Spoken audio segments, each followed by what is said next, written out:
What's going on, guys? MajorLeaugeShooter here. Today I want to talk about a topic that is very commonly discussed, and that is what weapons platform is best for home defense, whether it's rifles, pistols, or shotguns.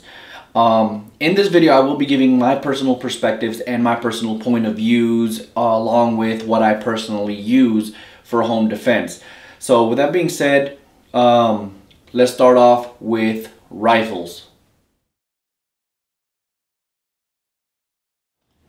Rifles is one of those things that people always seem to overlook when choosing or looking at a home defense option. And the main reason for that is because a lot of people on YouTube especially, and a lot of reviewers and everything like that, will tell you things typical to their common belief, or I don't know, maybe they steal it from other people, I'm not entirely sure.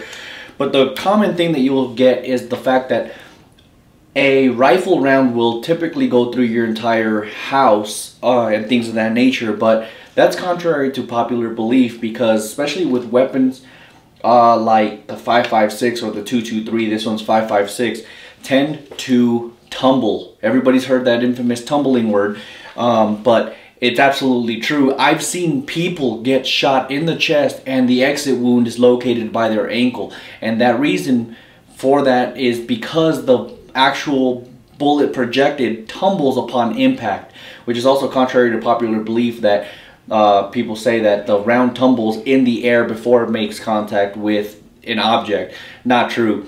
The bullet actually starts to tumble once it actually hits an object. If you know, for home defense situations, we'll call it a person.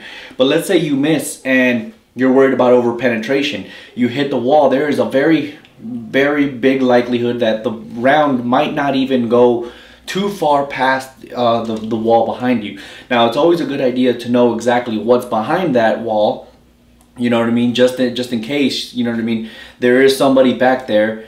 You don't want to shoot in that direction if there's somebody back there. But if choosing a rifle for home defense, I think an AR platform with a 2.23 or a 5.56 is absolutely optimal. People, you know, I know a lot of people that actually prefer AKs, and that's fine, but as long as you keep in mind that because of the weight and the, you know, ballistics, I'm not getting into the ballistics and everything like that, of the actual projectile, it will go through your entire household with no problem whatsoever.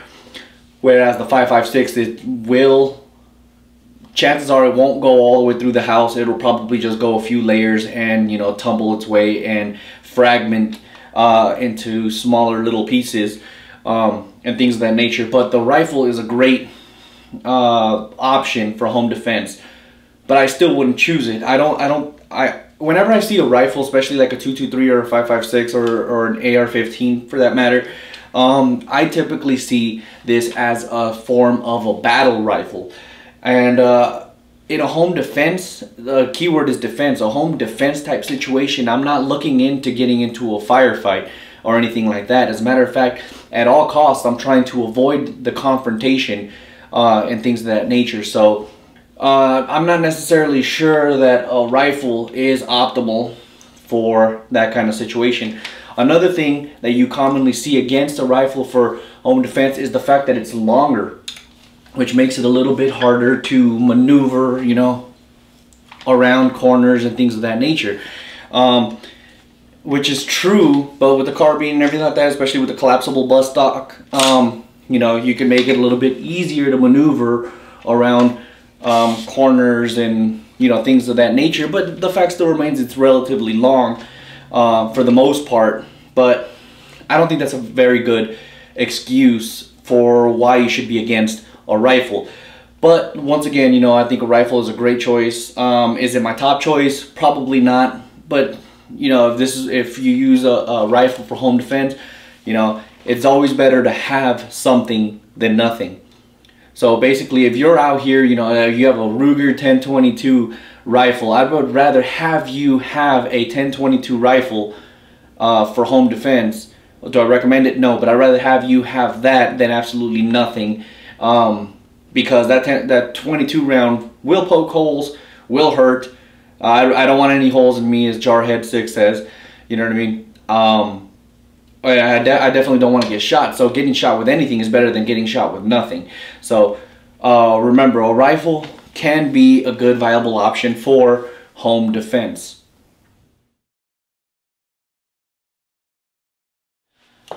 Another good option for home defense is the shotgun, and this is what most people prefer to have for a home defense type situation.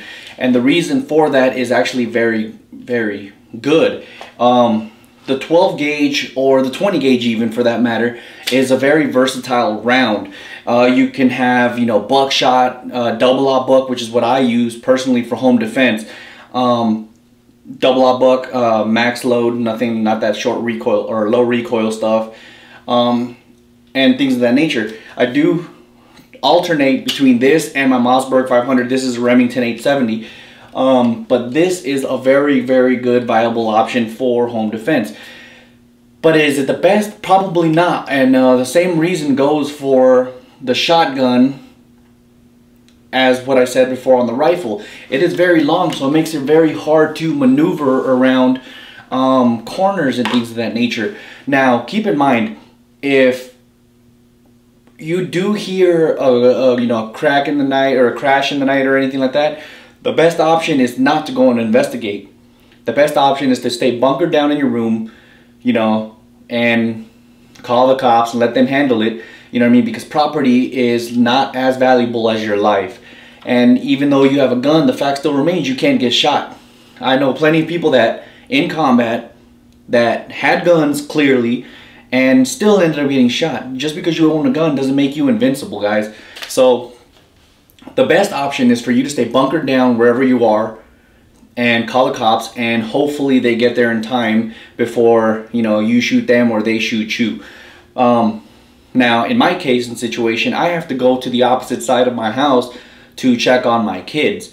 If I hear a crash in the night, there's no way I'm going to put my life before my kids' life. I'm going to do whatever I can to go and make sure that they're fine. So because of that, a shotgun is not necessarily a good option because I have to, like I said, I have to maneuver around, you know, things, corners, doors, things of that nature. And it's not necessarily the good thing. This is a fantastic home defense weapons platform, a shotgun, for when you're bunkered down. You know, stay a couple yards behind, you know, your suggested target. So in this case will probably be the door or the point of entry where the criminal might come into your room. So the door, say about 4 meters or 4 yards, excuse me, from the door, because the average spread of shot is about 1 yard or 1 inch per yard. So about 4 yards, you're typically about 4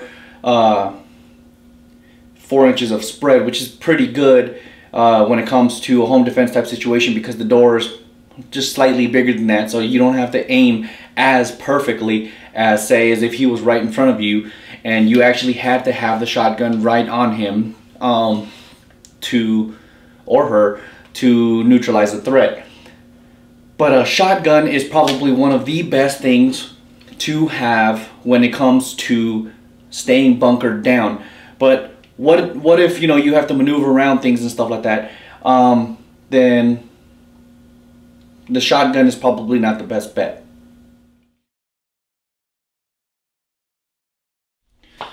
Now, for going around the house and everything, like I said before, my situation, I have to go around to the other side of the house, excuse me, to make sure that my kids are safe. You know, for some reason, the master bedroom is on one side of the house and all of the kids' bedrooms are on the other side of the house. So if something was to go crash in the night, I would have to use something that will let me maneuver around, you know, situations pretty effectively. I can keep this close to my chest, you know, and basically maneuver around things, and if I should have to, bring my pistol out. I do have a weapons mounted flashlight on this too, not right now obviously, but quite frankly I don't know why it's not on there right now. But so yes, always have a flashlight and everything, but a pistol is typically concealable. Well, not typically, it very is concealable. You know, I have it on my thumb, still on the grip and everything, and it pretty much covers the entire pistol. Very concealable. you know, very maneuverable, which is a very major advantage when going around and looking for, you know, the target, whether it's room clearing, whatever. A pistol is a great choice. Do I think it's optimal? Probably not, because it requires a lot more aim and ability to aim, and during a stressful situation, you know, I know this firsthand. When you're under a stressful situation, you bring out your pistol really fast and you start shooting, chances are you are going to miss. The average person actually doesn't hit their criminal or the individual till about their second or third shot, which means the first shot is typically always a miss. So for a bunker down type situation, do I recommend a pistol? No. For quick maneuverability, quick access, quick, basically having everything quickly, I highly recommend a pistol. But if I don't recommend a pistol or a shotgun or a rifle for home defense, what do I suggest? I actually partner up a shotgun with a pistol. And the reason why I do that is because every situation dictates. Somebody actually asked me, and that was practically tactical here on YouTube, asked me, how do I know when to differentiate when I need one or the other? And I thought that was a fantastic question, because people generally don't understand why I sleep with two different firearms, two different weapons platforms at that. And the answer is simple. You know, if I have to stay bunkered down, my shotgun. If I have to go investigate because of my kids and everything like that, my pistol. Now, for 99% of the times that I hear something in the night or whatever, I will grab my pistol, myself, and go around looking for, or not looking, but going to my kids and stuff like that, and making sure that they are fine, while my wife stays bunkered down with a good 12 gauge shotgun, although I am thinking about downgrading a little bit for a good 20 gauge shotgun. But, you know, and that's my whole philosophy behind this. Having one or the other, it just doesn't fly for me, because a pistol is not necessarily applicable on every single situation. The same thing goes with the shotgun, the same thing goes with the rifle. Every situation dictates, and quite frankly, one of these weapons platforms just can't cut it on every situation, which is why I use two. So with that being said, I hope this helped you guys a little bit, at least where I'm coming from on this situation. If I had to choose one, I would probably, well, it depends on the situation. Like if I had all my entire family closer to my room, like everybody was on one side of the house, I would choose the shotgun. So if that's your case, if you live in a house where all of the bedrooms are in one area of the house, then grab a shotgun. I don't think there's any substitute for it. But if there's a situation where you have to go and investigate, say you have to go get your kids from the opposite side of the house, then grab a pistol, because a pistol is a lot more maneuverable, and it just works better for that, you know, scenario. But if you choose a rifle, you know, hats off to you. There's nothing wrong with it, as long as, you know, you train and know how to use it. But this is my collaboration right here. This is my Glock 19, a good pistol, reliable pistol, with a good reliable shotgun. This is my Remington 870. I do every once in a while alternate between my 870 and my Mossberg 500. So as long as it's a good reliable shotgun and a good reliable pistol, you should be good to go, as long as you continue to train consistently, because you need training, guys. But with that being said, I hope this helped a lot.